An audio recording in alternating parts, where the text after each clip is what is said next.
अहो पण मैत्रीपूर्ण लढतची निर्णय झालेला आहे. आदरणीय मुख्यमंत्र्यांनी देवेंद्र फडणवीसजींनी त्या संबंधित ग्रीन सिग्नल दिलेला आहे. सगळेजण आपल्या आपल्या पद्धतीने, तुम्हीच त्या मूडमध्ये येत नाही अजून, राजकीय पक्ष गेलेले आहेत त्या मूडमध्ये. आम्ही प्रत्येक जण आपल्या आपल्या पद्धतीने स्वबळ म्हणणार की मैत्रीपूर्ण लढत, आम्ही प्रत्येक जण आपल्या आपल्या पद्धतीने कामाला लागलेलो आहे. प्रत्येकाला खऱ्या अर्थाने अगर आपल्याला आमच्या पक्षांमध्ये, कारण का ह्या सिंधुदुर्ग जिल्ह्यामध्ये तुल्यबळ ताकद आहे. शिवसेना म्हणो किंवा भारतीय जनता पक्ष, तुल्यबळ ताकद अगर असेल तर युती करून, महायुती करून आम्ही बंडखोरीला कशाला आम्ही प्रोत्साहन देऊ. आजच्या तारखेला उदाहरण कणकवली नगरपंचायत तुम्ही बघा, उभाटाकडे उमेदवार आहेत का? जिल्हा परिषद मध्ये उभाटाकडे 50 ते 50 उमेदवार उभं करण्याची क्षमता महाविकास आघाडीची आहे का? ते कितीही तुमच्या समोर आव आणत असतील. मग ह्याच्यापेक्षा मैत्रीपूर्वक लढत लढवायची आणि मग नंतर महायुती म्हणून आपण एकत्र यायचंच आहे. त्याच्यामध्ये काही दोन विचार नाही.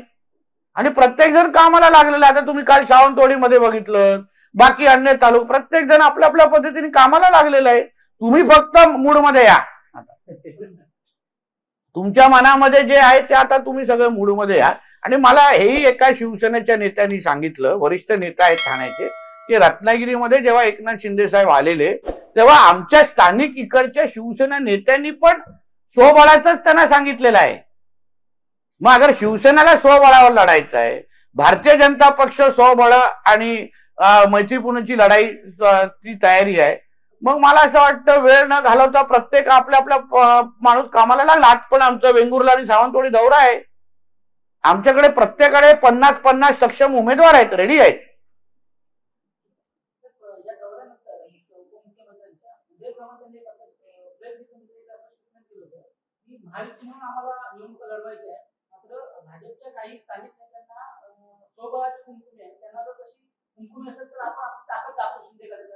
आता माझं म्हणणं आहे की आता त्यांना अगर ताकद दाखवण्याची अगर त्यांची इच्छा असेल त्यांनी दाखवूया. आम्हाला आदरणीय देवेंद्र फडणवीस साहेब काय बोलतात, आदरणीय रवी चव्हाण साहेब काय बोलतात, आदरणीय राणे साहेब काय बोलतात, हे आमच्यासाठी महत्वाचं आहे. तीच बैठक प्रदेश कार्यालयामध्ये झाली ना आमची. आता भांड्याला भांडं लावणं आमचं काम नाही. शेवटी जनतेला विकास हवाय. जनतेला कोण किती भांडते ह्याच्यामध्ये लक्ष देणं नाही. तर आमचं म्हणणं आहे की अगर आमच्या नेते मंडळांच्या समोर अगर कुठला निर्णय झाला असेल आणि त्यानुसार भारतीय जनता पक्षाचा कार्यकर्ता कामाला लागलेला आहे, आता परत परत आम्ही मीडियाच्या समोर इंटरव्ह्यू का देत बसायचं? ही आमची पद्धत, भारतीय जनता पक्षाची पद्धत नाही. आम्हाला नेते मंडळींनी सांगितलंय की बाबा स्वबळावर जायचंय, पुढे स्वबळावर आम्ही काम करतोय. किंवा मैत्रीपूर्ण लढत जायचंय तर मैत्रीपूर्ण लढतवर करतोय. सरळ सोपा घ्या विषय तो. चला, धन्यवाद. मला